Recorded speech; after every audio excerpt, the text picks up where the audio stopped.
Les players, on se retrouve pour une nouvelle vidéo. Liverpool qui roule sur le Real Madrid, score final 2-0. Et là, ça commence vraiment à devenir compliqué pour les merengues. Vraiment, j'ai l'impression, Anderson, que la peur du vide commence à s'installer très sérieusement dans les têtes madrilènes. Écoute, Femi, écoute. Tous les gens là, chaque fois que je parle de lui, qui viennent le défendre dans les commentaires, je vais vous insulter un à un maintenant. Je vais vous insulter un à un. Parce que quand je dis qu'il est pété, quand je dis qu'il est nul, qu'il a rien à faire dans ce club, les gens viennent me dire, ouais, il a besoin d'adaptation, ouais, laissez-lui le temps. Chaque personne qui va encore une seule fois défendre ce mec, hein, chaque personne qui va encore une seule fois, lorsqu'il va mettre un doublé contre Eibar, venir dire que parle encore de Mbappé, ben je vais lui insulter sa maman. Voilà, moi je vous le dis maintenant. Non, mais parce que vous voulez qu'on soit violent, on va être violent. Parce que je vois pas comment ce mec qu'on a vu ce soir, vous pouvez considérer que c'est un joueur de foot. On n'a même pas commencé, même pas une minute. Eh, vas-y, envoie ton générique là. Envoie ton générique. Envoie ton générique.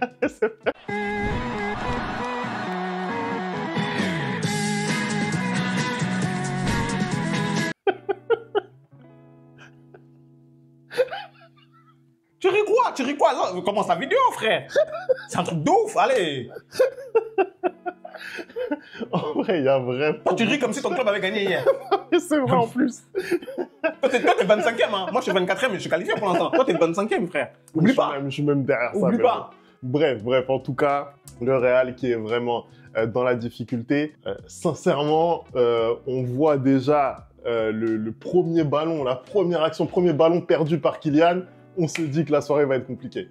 Écoute, la dernière fois, on a regardé une émission, hein, The Bridge, où Ousmane Dembélé nous expliquait que dès le premier ballon, tu savais si tu allais faire un grand match ou pas. Mais c'est simple. Dès qu'il a touché son ballon, moi, je savais déjà. Hein. De toute façon, moi, avant le match même, je savais déjà. Mais bon, vas-y, les gens ont commencé dans les commentaires à dire, ouais, on sait jamais, ça va être son match ce soir. La communauté madrilène, les comptes sur Twitter à dire, ouais, c'est ton moment. Eh, moi, c'est jamais son moment. Monter dans le train. Eh, il n'y a jamais eu de train, en fait. Eh, moi, dès qu'il a perdu son ballon, déjà, en plus, non seulement il perd le ballon, en plus, ça fait une grosse occasion pour Liverpool juste derrière. Ça veut dire que dès les premières minutes, déjà, tu peux te prendre 1-0 parce que ce mec, c'est un bouffon qui croit qu'il sait faire le playmaker. Il a le ballon, il lève la tête comme ça, il croit qu'il est dans son salon, hein, mais il oublie qu'on est un mercredi en plein Ligue des Champions à Anfield. Mais bien évidemment que tous les joueurs de Liverpool vont le regarder jouer parce que t'es censé être le meilleur joueur du monde. Mais oui, on va te dérouler le tapis, bah allez, vas-y, va marquer. Hein. Il perd le ballon comme un idiot qu'il est, frère. Non, pour le coup, cette perte de balle-là, elle est difficilement excusable puisqu'il y a la perte de balle plus tard dans le match qui amène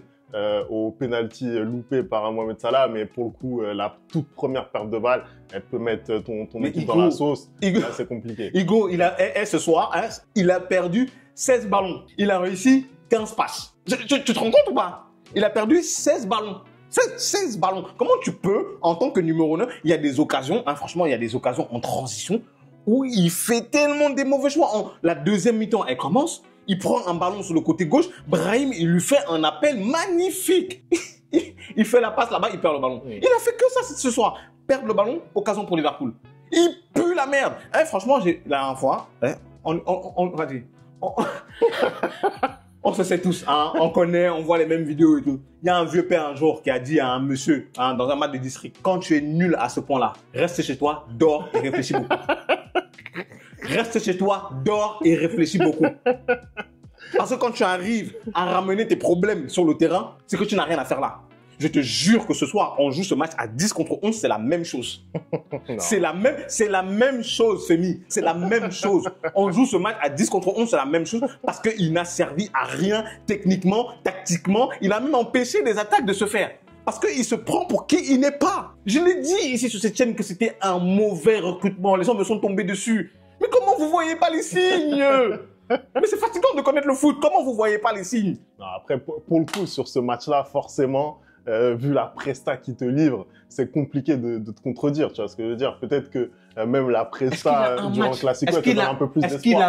Est-ce qu'il a un match de référence depuis qu'il est arrivé? Je te parle de match de référence. Est-ce qu'il a un match de référence au Real Madrid depuis qu'il est arrivé? Honnêtement, non. Merci. Non, je pense que Stop, on s'arrête là. sa meilleure On prestation, s'arrête c'est là. peut-être face à Dortmund, mais on peut Pourtant, pas il a parler 5 fois homme de match. Hein. 5 fois homme du match. Non, c'est vrai, on peut pas parler de presta, de référence encore pour Kylian sous maillot du Real, mais c'est vrai que ce qu'on a vu ce soir, honnêtement, c'est inquiétant, tu vois, sans aller dans les tours, tu vois, je pense que ce qu'on a vu ce soir, c'est très, très inquiétant. Moi, Inquiétant, Femi. C'est cataclysmique. Dis les mots. C'est cataclysmique ce qu'on a vu ce soir. Il est clairement pas au niveau, pas parce que, non, mais je sais pas. En fait, je me lis les commentaires des gens qui disent, ouais, Mbappé a toujours prouvé lors des grands matchs. Je savais ce qui allait se passer. Je savais ce qui allait se passer parce que je suis désolé quand un joueur sait jouer au foot un minimum, hein. On est quand même, je crois qu'on est, ça doit être le 12e match de la saison. Tu le vois. Et depuis le début de la saison, il y a absolument aucun moment où il a pris le ballon. Je me suis dit, ouais. C'est-à-dire que même les contrôles aujourd'hui, c'est difficile pour lui. Les passes aujourd'hui, c'est difficile pour lui. C'est un joueur, on lui offre un penalty sur un plateau et même ça, il ne sait plus faire. Ça, par contre, pour le coup, ça, c'est incompréhensible de par le statut qu'a Kylian dans cette équipe, c'est-à-dire un statut moindre. T'as un Luka Modric qui est capitaine, je suis désolé, dans un match de cette importance, un penalty de cette importance. Mais il doit jamais toucher le ballon. Mais il doit jamais toucher le ballon. Si Vinicius était sur le terrain, je pense qu'il touche jamais ce ballon-là. Il touche jamais ce ballon-là parce que, mais tu te prends pour qui, en fait? Mais putain, mais je péter un câble. Mais tu te prends pour qui? Tu te prends pour qui? En fait, il se prend pour un mec qui n'est pas, frère. Ce mec-là, il a une PR parce qu'il a joué en équipe de France qui a gagné la Coupe du Monde, parce que l'équipe, elle était parfaite, parce que t'avais un Paul Pogba, parce que t'avais un Antoine Griezmann qui faisait tout le taf. Sinon, il pue la merde. Je vous l'ai dit depuis le début de la carrière, ce mec, c'est un sprinter. Et ce soir, même faire des sprints, il sait pas faire. Il sait pas faire. Appeler le ballon, il sait pas faire. Comment tu m'expliques que Modric, qui a 38 ans, bientôt 40 ans, soit plus fort que Mbappé ce soir? Comment tu me l'expliques? Non, parce que les seuls points positifs ce soir, c'est Kamavinga, Modric et Courtois. On va en parler parce que pour le coup, la compo, on avait dit en avant-match que effectivement, on savait pas si Carlo Ancelotti allait faire les choix naturels qui s'imposaient à lui. En l'occurrence, tu avais, je crois, deviné la compo. Avec écoute, je connais mon football. Je connais mon football, je connais mon coach, je connais mon club. Hein, parce que apparemment, les gens qui viennent me dire, les supporters qui ne connaissent pas son club, hein, quand tu sais, tu vois, même foutez le camp. Foutez le camp. Fiche le camp. Non, mais il vient me parler.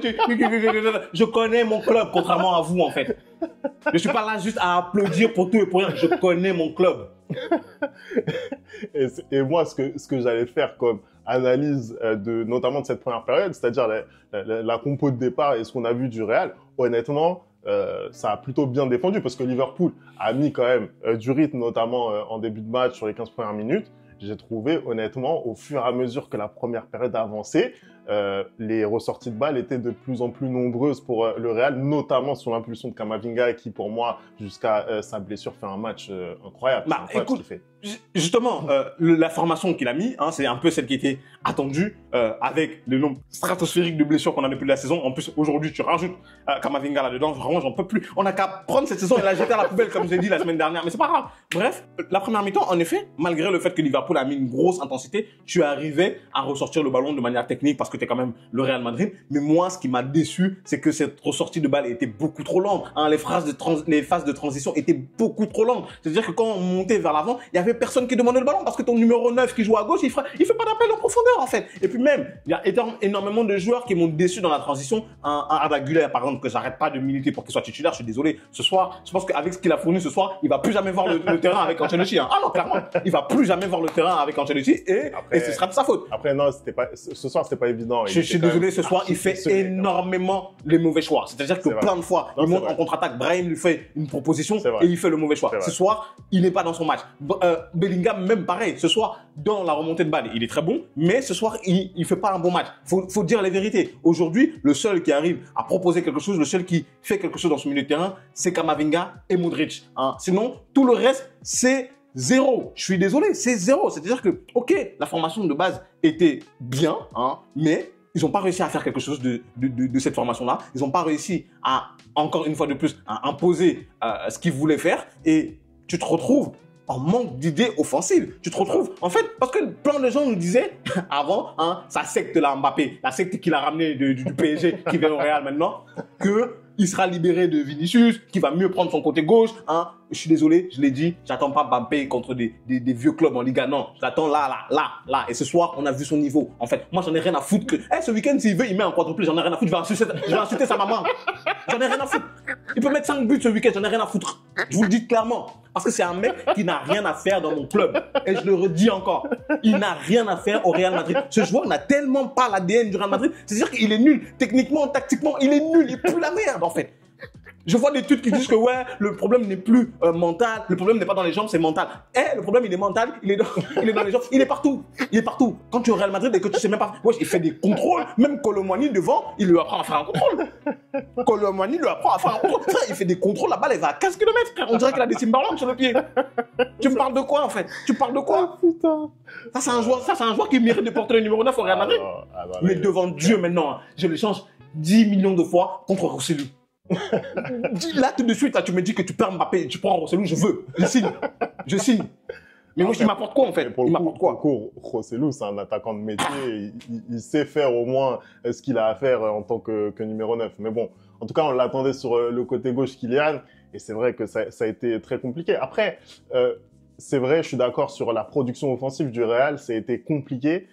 Par contre, moi, honnêtement, j'ai trouvé qu'ils ont plutôt bien défendu. Et Liverpool, même si voilà, ils ont dominé le match de la tête et des épaules, franchement, sur la première période, pour moi, ils n'ont pas énormément d'occasions. Je sais pas ce que tu en penses. Non, mais moi, je suis d'accord avec toi. Je suis d'accord. Défensivement parlant, ils ont montré des aspects qu'ils n'ont pas montré depuis le début de la saison. C'est-à-dire qu'ils ont été assez solides, ils ont été assez solidaires, ils ont fait énormément les efforts défensifs. Ça a été la plupart du temps très dur sur l'homme, très solide, notamment Asensio. Vraiment, c'est un jeune, il est très prometteur. J'aime beaucoup vraiment ce qu'il fait. Et en fait, même moi, ça m'a surpris la manière dont ils arrivaient à gêner Liverpool. Mais plus le match avançait, Femi, plus tu savais que ce but allait arriver. Et je suis désolé, je l'ai dit ici, aujourd'hui, moi, en fait, les deux aspects que j'avais vus dans l'avant-match, à savoir que je n'aurais jamais titularisé un Ferland Mendy, parce que je connais comment il défend. Et je suis désolé, le Real aujourd'hui qui va chercher un Trent Alexander-Arnold ou un Alphonso Davies, c'est normal. C'est normal, parce que Mendy doit quitter ce club en même temps que Mbappé, en même temps que Ancelotti, en fait. Mais dégagé de mon club. Après, tu te retrouves quand même face à un Mo Salah à pleine vitesse. Mo Salah ce soir c'est pas un bon Mo Salah. Arrêtons. Mais parce que tu penses à cette action. Qu'est-ce qu'il peut faire? Je pense à tout le match. Je pense à tout le match. Je pense à tout le match. Déjà, le côté gauche ce soir, c'est 0. Parce que le fait que tu sois, le fait que Mbappé perde le ballon comme ça, alors que Mendy est en train de doubler dans son dos, c'est n'importe quoi. Parlez-vous en fait. Parlez-vous. Personne ne se parle dans ce club sur le côté gauche. C'est pas normal. C'est pas normal. Aujourd'hui, ce que tu produis n'est pas digne de toi. Aujourd'hui, tu te mets dans cette situation-là parce que tu as un nombre incalculable de blessures. Et quand on vient te faire le reproche en interview pour te dire que, est-ce que tu aurais pu éviter la blessure de Vinicius en le faisant tourner, tu viens faire le malin, j'ai plus de, je sais pas combien de matchs, donc personne ne peut même parler de remplacement. C'est faux. C'est faux. Tu as un entraîneur qui ne change pas ses joueurs. Arrêtons les conneries. Non, chaque saison, tu joues avec les 13-14 mêmes joueurs. C'est vrai. Tu joues avec les 13-14 mêmes joueurs. Vinicius rentre du Brésil après avoir joué des matchs super importants. Tu le mets quand même sur le terrain. C'est pas normal. Je suis désolé, tu dois faire tourner. Et tu fais jamais tourner. Toutes les saisons, tu fais pas tourner. Donc arrête de venir t'asseoir et nous dire que tu connais le foot mieux que tout le monde. D'accord, tu as tes 5 Ligues des Champions. On s'en aujourd'hui, c'est une vérité générale. Tu ne fais pas tourner ton effectif. Tu fais tourner ton effectif aujourd'hui parce que tu as des blessures et que tu n'as pas le choix. Sinon, ce seraient les mêmes gars qui joueraient. Ah non, mais arrêtons. Carlo Ancelotti, ça n'a jamais été quelqu'un qui fait tourner. Ça, c'est clair. Ça, c'est clair et net. Mais oui, c'est vrai que sur le début de deuxième période, je pense que c'est là où la bascule s'est créée. C'est là où Liverpool est vraiment revenu avec des meilleures intentions. Ils ont été beaucoup plus tranchants, j'ai trouvé. Et là, derrière, ça a clairement lâché prise du côté du Real. Mais même comme ça, Femi, regarde, même comme ça, tu vois, quand il y a un 0, tu vois, on arrive à s'en sortir, je ne sais pas par quel miracle, il y a un 0, on te donne la possibilité de relancer le match. Parce que je te promets que si tu mets un but dans ce match-là, ça change la physionomie du match, en fait. Parce que Liverpool se dit, wesh, on a eu toutes ces occasions-là et malgré tout, ils arrivent à revenir. Encore une fois, ils se disent dans la tête, on va encore avoir un scénario où on se fait remonter et ils commencent peut-être à apprendre plein. Mais non, parce que le mec qui est soi-disant ton meilleur joueur, bah, il a de la bouillie dans les jambes, voilà. Il a de la bouillie dans la jambe. J'ai même pas envie de dire autre chose parce que voilà, je vais déborder et on va bloquer la chaîne, en fait. Parce qu'honnêtement, je tiens à dire, hein, moi, Kylian, je l'ai pratiqué. Franchement, sur penalty, c'est compliqué. Je pense qu'en carrière, il a plus de 10 échecs, Kylian. Mais de toute façon, quand il s'avance, tu sais très bien où il va tirer. En fait, il n'y a rien qui est masqué dans sa manière de tirer. Il n'y a rien qui est masqué. En fait, mais vous savez quoi? Mais c'est très bien parce que je suis désolé, hein, le penalty, ça montre si un joueur est technique ou pas. Voilà.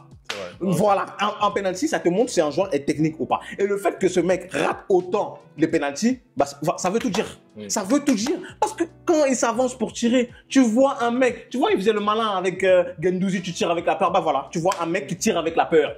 Tu vois un mec qui tire parce qu'il n'a pas confiance. Ça suffit pas de mettre la main sur la tête, en fait. Tu viens de plomber ton club, en fait. C'est incroyable qu'on parle quand même d'une équipe qui est championne d'Europe en titre. Tout allait bien avant qu'il arrive dans le club. Tout allait bien. Et ok, il y a plein de gens, et moi le premier, qui disent qu'il y a le départ de Kroos, mais je te promets que si ce mec ne vient pas dans le club, on n'est pas dans la situation où on est aujourd'hui. Voilà, je te le dis. Moi, je te le dis. C'est difficile à dire. Je te le dis, je te dis la vérité. Je te dis la vérité, moi je te le dis. Et je vous dis aussi. Il n'y a qu'un seul mec qui a qu'à défendre Mbappé. On va voir lui et moi. On va faire un contre un. Dans les commentaires, là, je vais l'insulter, il va se fatiguer. Anderson, on va essayer de se projeter un petit peu. Tu veux te projeter où? Reste-toi. Tu veux te projeter où, Femi? Tu veux te projeter où? Mais m'énerve pas toi aussi, hein. M'énerve pas. Tu veux te projeter où? En gros, il reste 3 matchs. En vrai, vous les gagnez. Vous êtes barragiste. Moi, je veux pas qu'on gagne. Moi, je veux pas qu'on gagne. Non. C'est quoi les supporters? Vous avez quand même insulté que je suis un faux supporter. Moi, je veux pas qu'on gagne. Parce que là, moi, je veux que cette saison, elle se finisse sur un échec. En fait, je suis en train de trouver le moyen pour que ce mec quitte mon club. S'il peut quitter mon club le plus vite possible. S'il peut avoir, vous savez quoi, la dernière fois, je l'ai pas dit, mais s'il peut avoir les doubles ligaments croisés, voilà. Non. Si, Femi, si. C'est dans l'état d'esprit dans lequel je suis là. Je ne peux plus, j'en peux plus de lui. S'il peut avoir double ligament croisé, voilà, je te dis. S'il peut avoir un double ligament croisé, ça m'arrange.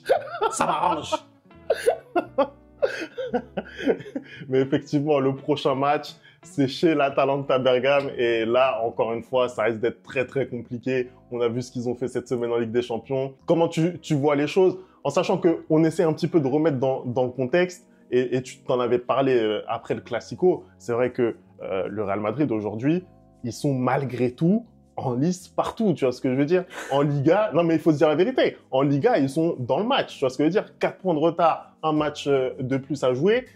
En Ligue des Champions, il y aura un 16e de finale très certainement. Après, à voir contre qui tu tombes, mais la réalité, c'est qu'ils seront très certainement parmi les 24. T'es dans les temps de passage, malgré tout, malgré ce que tu proposes.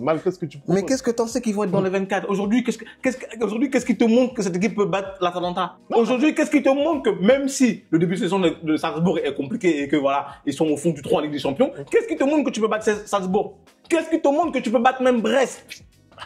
Écoute, aujourd'hui... Qu'est-ce qui te montre? Qu'est-ce qui te prouve? Non, clairement, aujourd'hui, le Real Madrid, ils ont 6 points. Les pronos, ils sont autour de 9 à 10 points pour pouvoir rentrer dans les 24 au terme de la phase de Ligue. Tu vas jouer Atalanta sans Vinicius encore, hein, n'oublie pas. Vinicius, il est absent pendant un mois. Cette équipe ne va faire que sombrer. Et je prie pour ça. Pourquoi? Parce qu'on doit changer de coach. On doit changer notre numéro 9, on doit changer notre arrière gauche, on doit changer notre arrière droit et on doit acheter un milieu de terrain. Sauf que si tout ça ne se passe pas, on va pas changer. Parce que ça fait 15 ans qu'on joue avec la même équipe et il y a eu des résultats, hein, mais il devait y avoir des changements depuis. Il n'y a pas eu de changements. Tu perds Toni Kroos, tu ne le remplaces pas. Tu perds Nacho, tu ne le remplaces pas. Hein. C'est pas possible. Tu perds Benzema, tu ne le remplaces pas. On va où en fait? On va où comme ça? On loue la gestion du Real Madrid depuis 10-15 ans. C'est une bonne chose, c'est une vraie chose. Mais je suis désolé, tu ne peux pas baser ton recrutement sur un seul joueur. Ce n'est pas possible. Tu ne peux pas baser ton recrutement sur un seul joueur et qui de surcroît pue la merde. Qui de surcroît pue la merde. Tu ne peux pas baser tout un recrutement sur un joueur qui pue la merde. Mais vous allez lui trouver quoi comme excuse cette fois-ci, hein? Vous allez lui trouver quoi comme excuse, ça secte là? Tais-toi. Bande de moutons, va. C'est un truc de ouf. Il sait jouer au foot, votre gars? Est-ce qu'il sait jouer au foot? Tais-toi, arrête. Non, mais...